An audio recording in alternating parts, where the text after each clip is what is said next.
नमस्कार, मैं हूं ज़की अहमद और आप देख रहे हैं खानदेश टाइम न्यूज़। हम आप सभी को बताना चाहेंगे कि और बताना क्या है, आप सभी को पता है कि अभी का जो एक बहुत बड़ा मुद्दा जो है तो गरमाया हुआ है, जो है वक्फ बिल।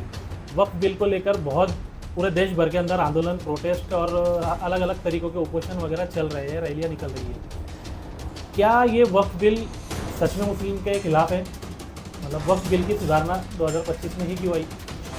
मुस्लिम जो बोल रहे हैं कि भाई ये हमारे खिलाफ़ है, कुछ लोग बोल रहे हैं ये मुस्लिम के उनके लिए है, मुस्लिम के लिए। क्या सच है और क्या झूठ है, और क्या उसका एक जो है तो टेक्निकली और अभ्यास जो है तो हमारे साथ में मौजूद है डॉक्टर रागिब अहमद साहब, जो हमको इसका पूरा जो है तो नॉलेज देंगे कि वक्फ है क्या, वक्फ कब से बना, और वक्फ में जो चेंजेस अभी 2025 में आए वो क्या है, वो हमारे लिए फ़ायदेमंद है मुस्लिम के लिए या नुकसानदायक है। सर, खानदेश टाइम न्यूज़ में आपका स्वागत है। शुक्रिया।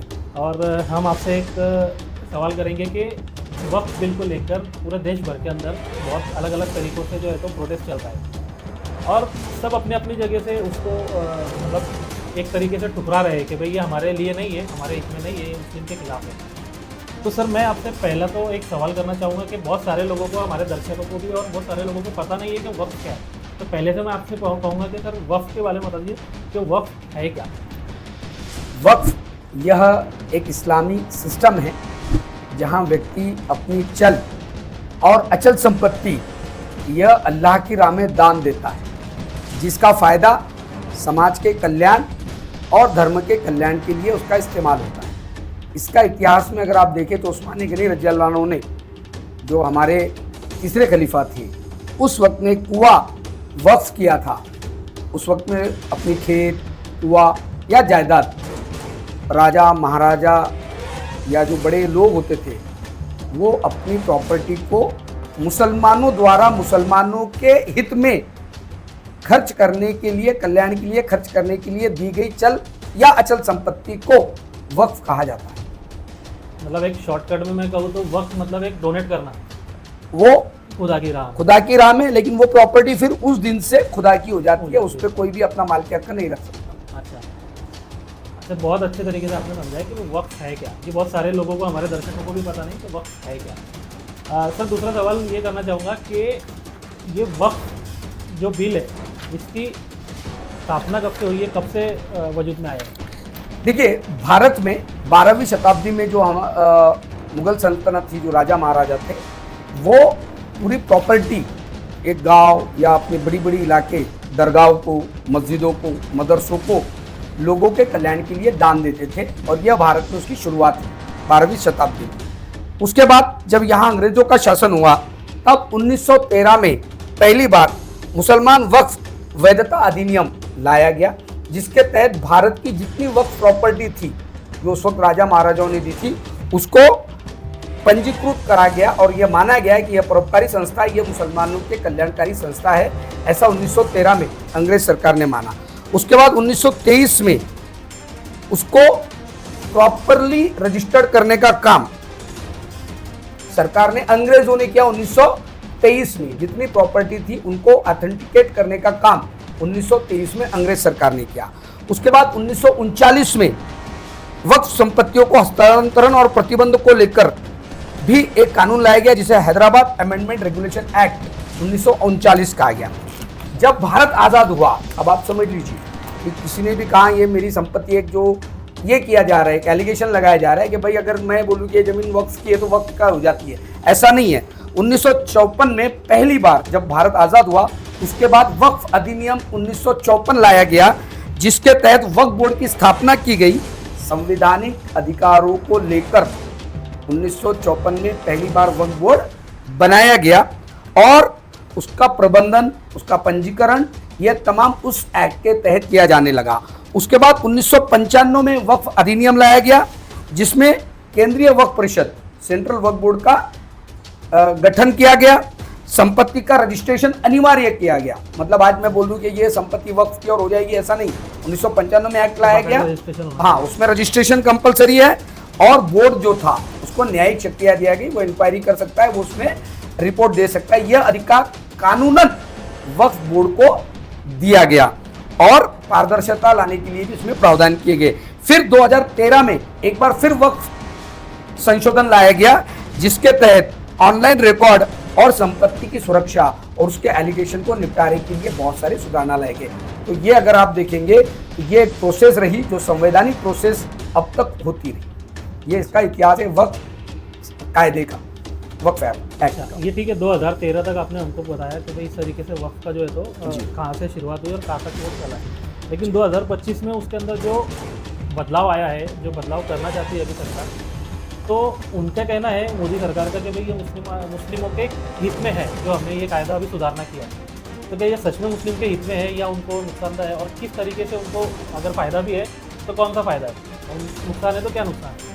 देखिए, वक्फ संशोधन अधिनियम 2015 में इन्होंने बहुत अच्छे अच्छे शब्दों का इस्तेमाल किया है कि सुधारना लाएगा, मुसलमानों को इसका फ़ायदा होगा, इससे जो संपत्तियाँ ली जा रही थी। मुझे तो बुरा ये लगता है कि सरकार के नुमाइंदे लोकसभा में खड़े रह के झूठ बोलते हैं, तब बहुत ज़्यादा इस पर होता है कि इन्होंने एक ये कहा कि साहब कोई भी बोलता है कि ये वक्फ मेरी संपत्ति है और वो उसकी हो जाती है। ये सबसे बड़ा आरोप है। अब आइए, इसमें तीन चीज़ें जो आपने पूछा, पहले पॉजिटिव क्या हो सकती है। इसमें एक इन्होंने लाया कि डिजिटल रिकॉर्डिंग का इन्होंने, और मैपिंग का, यानी अब जो होगा वो डिजिटल मैपिंग किया जाएगा, उसको नंबर दिया जाएगा और वो रिकॉर्ड की जाएगी। दूसरा, ऑनलाइन रजिस्ट्रेशन सिस्टम बना दिया, यानी आज मुझे वक्फ बोर्ड में चक्कर मारना पड़ता है तो उन्होंने कहा कि नहीं, आपकी प्रॉपर्टी ऑनलाइन रजिस्टर्ड की जा सकती है। ये 2 से 3 चीज़ें इन्होंने की। अब इसमें सबसे बड़ी प्रॉब्लम जो इन्होंने खड़ी की, उसको आप समझ लीजिए, एक एक करके मैं आपको बता देता हूं कि ये कायदा वक्फ का क्यों खिलाफ है। और मैं पहली लाइन ये बोल दूं, यह कानून, सुधारणा कानून मुसलमानों के खिलाफ कम और संवैधानिक ढांचे पर हमला ज्यादा है। अगर यह कानून सिर्फ मुसलमानों के खिलाफ होता तो लोकसभा में विरोध करने वाले 232 खासदार सिर्फ मुस्लिम नहीं थे, यह सब समाज, धर्म और सब राजनीतिक पार्टी के लोगों ने एक होकर इसका विरोध किया। इसलिए पहली चीज मैं आपको क्लियर कर दूं। लेकिन मैं आपको रोकना चाहूँगा सर, जैसे आप कह रहे हो कि भाई ये सिर्फ मुस्लिम के खिलाफ नहीं है। अगर सिर्फ मुस्लिम के खिलाफ होता तो कुछ चंद जो मुस्लिम है, आमदार जो भी है, वही उसका विरोध करते थे, लेकिन बाकी लोगों ने भी किया, बाकी समाज के लोगों ने भी किया, बाकी पार्टियों के लोगों ने भी किया। लेकिन आपको नहीं लगता, जैसे मेरा ये बता रहा हूँ कि भाई उन्होंने राजनीति की होंगी कि भाई वो उनकी अपोजिशन पार्टी है तो उनका विरोध करना इनका काम है और उन्होंने वो किया, ऐसा भी तो हो सकता है। आपका डाउट सही है कि भैया विरोधी पक्ष का काम होता है विरोध करना, चाहे जो कानून सरकार लाए, ये हो सकता है। लेकिन अब आइए, इसको हम देखते हैं कि ये कानून वक्फ प्रॉपर्टी को किस तरह से डैमेज करता है या मुसलमानों के खिलाफ इसको किस तरह माना जाए। अगर आप पहले वक्फ कानून को देखें तो एक प्रॉपर्टी है वक्फ बाय यूजर। अब इसको थोड़ा सा समझिए, जिस पर आज सुप्रीम कोर्ट ने स्टे लगा दिया, 7 दिन में केंद्र सरकार को जवाब देना है। हम उस पर भी बात करेंगे, जरूर बात करेंगे। आज सुप्रीम कोर्ट का जो निर्णय आया है जी, उसको स्थगिति दे दी गई है 7 दिनों में, और 7 दिनों में केंद्र सरकार को कोर्ट ने कहा है कि भाई आप अपना खुलासा जो है तो 7 दिन में अपना सादर करना है आपको, और अगली 5 तारीख तक आपको उसका जो है तो निर्णय मिलेगा। तो इसमें जो सबसे पहला इन्होंने अमेंडमेंट किया वो ये था कि वक्फ बाय यूजर नहीं होगा। मतलब जो हजारों साल से, सैकड़ों साल से जो जमीन दे दी गई, मस्जिद, दरगाह जो दे दिए गए, अगर उसके डॉक्यूमेंट नहीं है तो वो उसको वक्फ नहीं माना जाएगा, अनटिल एंड अनलेस आप डॉक्यूमेंट दें। एक दूसरा, वो पूरा बाय यूजर को उन्होंने इवैल्यूएट कर दिया, उन्होंने कहा नहीं, हम मानेंगे ही नहीं कि वक्फ प्रॉपर्टी जो हजारों साल से चलती आ रही है अगर उसके डॉक्यूमेंट नहीं है। दूसरा, सबसे बड़ा प्रॉब्लम क्या है कि मान लीजिए एक दरगाह है और उसका सर्वे करने का अधिकार कलेक्टर को दे दिया। मतलब अगर मैं आज जाके बोल दूं कि ये प्रॉपर्टी वक्फ की नहीं है, कलेक्टर में दे दूं, तो कलेक्टर उसकी चौकसी करेगा। एक दूसरा, जब तक वो चौकसी चलेगी तब तक वो प्रॉपर्टी वक्फ की नहीं मानी जाएगी। बात समझिए, ये सबसे बड़ा प्रॉब्लम है। तीसरा, इन्होंने कहा कि वक्फ बोर्ड में 2 गैर मुस्लिम लोग लिए जाएंगे, इतर धर्मी। मुझे बताइए, अगर अकाल तख्त है या सिख प्रबंधक कमेटी है, उसमें सिख समाज के लोग हैं। अगर आप हिंदू धर्म न्यास परिषद ले ले या इनके जो मंदिर के जो जितने ट्रस्ट है, शाही संस्थान है, इसमें हिंदू धर्म के लोग हैं, बुद्धिज्म का बुद्ध का है, तो फिर मुसलमानों के ही बोर्ड में दूसरे धर्मों को लेने का प्रावधान क्यों? ये यहाँ पर शक पैदा बहुत करता सारे है। लोगों ने उसका अपोज भी किया जी और कर भी रहे अभी तक। जी और, जी उनका कहना है कि भाई ठीक है, अगर आप हमको अगर हमारे वक्त में हमारे सिस्टम में अगर कोई गैर मुस्लिम को अगर मुस्लिम छोड़ के कोई समाज को लेते हैं, आई एग्री, हम ले भी लेंगे उसको, ऐसा उन्होंने कहा है, वो सारी जगहों पर मैंने सुना है। लेकिन बाकी अदर्स जो रिलीजन है उसमें भी फिर मुस्लिम लोगों को लेना चाहिए। ये तो सुप्रीम कोर्ट ने डायरेक्ट कल पूछा। मतलब एक तरीके का ये हिंदू मुस्लिम का एक बोलेंगे राजनीतिक करना और दोनों को लड़ाकर और खुद का फायदा, ये भी एक। और सुप्रीम कोर्ट ने तो खुल के पूछा कल, जो अटॉर्नी जनरल कल हाजिर हुए थे सुप्रीम कोर्ट में, उन्होंने खुला पूछा कि आप दूसरे धर्मों के न्यासों में भी क्या मुसलमानों को लेने तैयार है। तो वहां पे इनकी बड़ी प्रॉब्लम हो गई। तीसरा, केंद्र सरकार को कितने खतरनाक अधिकार देता है ये अमेंडमेंट, देख लीजिए। केंद्र सरकार वक्फ नोंदणी, उसका ऑडिट और नियम बनाने का अधिकार केंद्र सरकार को रहेगा। दूसरा, इसका जो ऑडिट होगा वो क्या करेगा, अब मेरी बात समझिए। यानी एक तरफ तो वक्फ की संपत्तियों का ऑडिट केंद्र सरकार करेगी, लेकिन पीएम केयर फंड ये माहितीचा अधिकार में भी नहीं आता, राइट टू इंफॉर्मेशन में भी नहीं आता, इसका कोई रिकॉर्ड नहीं, कोई डेटा नहीं। यानी जो लोगों ने डोनेशन कोविड के जमाने में नरेंद्र मोदी जी के पीएम केयर फंड को दिया, उसकी इंक्वायरी कोई नहीं कर सकता, ना उसकी जानकारी सार्वजनिक की जा सकती है। लेकिन यहां पे वक्फ की प्रॉपर्टी का ऑडिट, बोर्ड्स का प्रॉपर्टी का ऑडिट, ये क्या करेगा, केंद्र सरकार करेगा, लेखा परीक्षण डिपार्टमेंट करेगा। और आखिर में इन्होंने जो चेंज किया, अब इसमें ये कह रहे कि वक्फ बोर्ड में बोरा, आगा खान और वो लोग भी रहेंगे, बात समझिए। लेकिन तभी एक और अमेंडमेंट लाते हैं कि बोरा और आगा खान लोगों के लिए अलग वक्फ बोर्ड बनाया जाएगा। यानी मुसलमानों में भी डिवाइड करने की राजनीति इस वक्त केंद्र सरकार कर रही है। और अंतिम बात कह के अपनी बात को रोकता हूं कि एक बात बताइए कि अगर कानून के सामने सब समान है, तो फिर ये सारे सुधारना, जिसको ये लोग सुधारना कह रहे, ये वक्फ कानून में क्यों होने चाहिए? फिर बाकी धर्मों के और समाज के जितने धार्मिक न्यास है उसमें सुधारना के लिए सरकार क्या कर रही है। इसलिए यह माना जाता है कि ये पूरी तरह मुसलमानों को डिमोरलाइज करने वाला कानून है। एक आखिरी प्रश्न हमारा ये रहेगा कि अभी तक जो वक्फ को लेके वक्फ की तरफ से, मुस्लिम पर्सनल लॉ बोर्ड की तरफ से और कई सामाजिक संस्थाओं की तरफ से जो याचिका दाखिल हुई थी सुप्रीम कोर्ट में, उसको लेके आज तो एक फैसला आया है, वो आपको पता ही है। तब से लेके आज तक कोर्ट में क्या क्या बातें हुई और क्या क्या चीज़ों के ऊपर उसको मद्देनज़र रखते उसके ऊपर क्या क्या चीज़ों के ऊपर गौर फिक्र किया गया और क्या निर्णय निकला?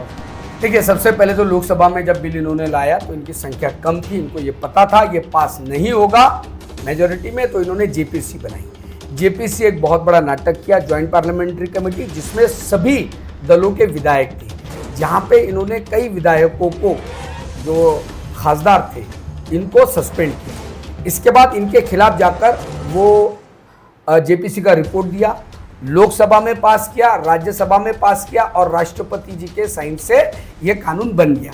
ये प्रोसेस हो गई। इसके बाद सभी करीब करीब बड़ी राजनीतिक पार्टियों के जो नेता थे वो सुप्रीम कोर्ट में गए, जिसमें एएमआईएम गई, कांग्रेस गई, एआईडीएमके, यहाँ तक के थलपति करके जो बहुत बड़े साउथ के हीरो है विजय थलपति, वो भी सुप्रीम कोर्ट में याचिकाकर्ता बने। सुप्रीम कोर्ट में पहली हेयरिंग में जब ये हेयरिंग के लिए सुप्रीम कोर्ट ने लिया तो केंद्र सरकार वहां हिल गई, उनको लगा कि यह मामला अब हाथ से जा सकता है, तो उन्होंने खुद से कैवेट दाखिल किया और कहा कि हमारा बात सुने बगैर आप इस पर कोई फैसला नहीं देंगे। ये पहला कैवेट केंद्र सरकार ने दिया।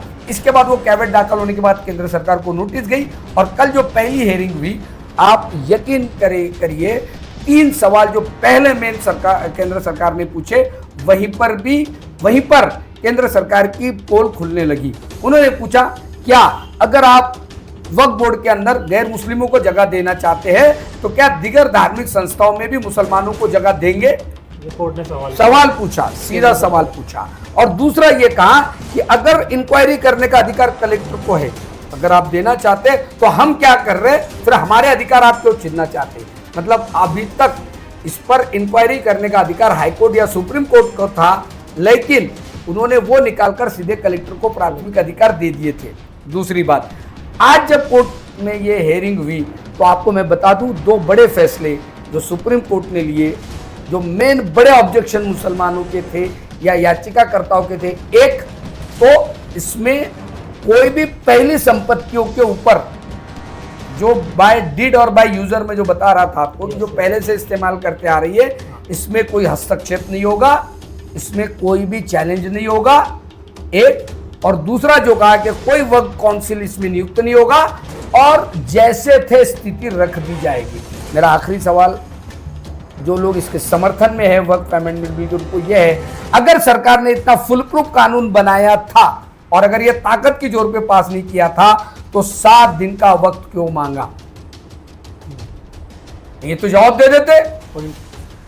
7 दिन का इन्होंने वक्त मांगा, केंद्र उन्होंने कहा कि ठीक है हम तुम्हें 7 दिन का वक्त देते, और ये जो 4 मुद्दे, लेकिन वो देते समय अंतरिम आदेश में ये कहा 2 बातें, एक तो इसमें यथास्थिति रखी जाएगी और दूसरा ये कहा कि कोई भी काउंसिल, कोई भी वक्फ बोर्ड नियुक्ति नहीं होगी, और तीसरा जो बाय यूजर वाली जो चली आ रही परंपरा उसको अबाधित नहीं किया जाएगा।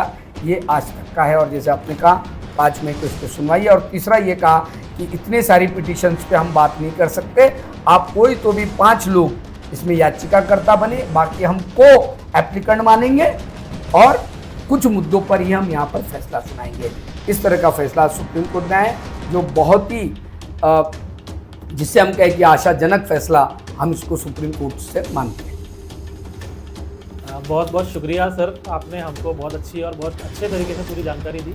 वक्फ क्या है, उसकी स्थापना कब से हुई, उसके ऊपर जो विधायक है उसमें चेंजेस जो है तो बदलाव 2025 में क्यों आए और क्या बदलाव है जिससे मुस्लिम को फ़ायदा है, नुकसान है, या मुस्लिम ही नहीं बल्कि बाकी अदर समाज को भी उसमें क्या नुकसान और फ़ायदा है।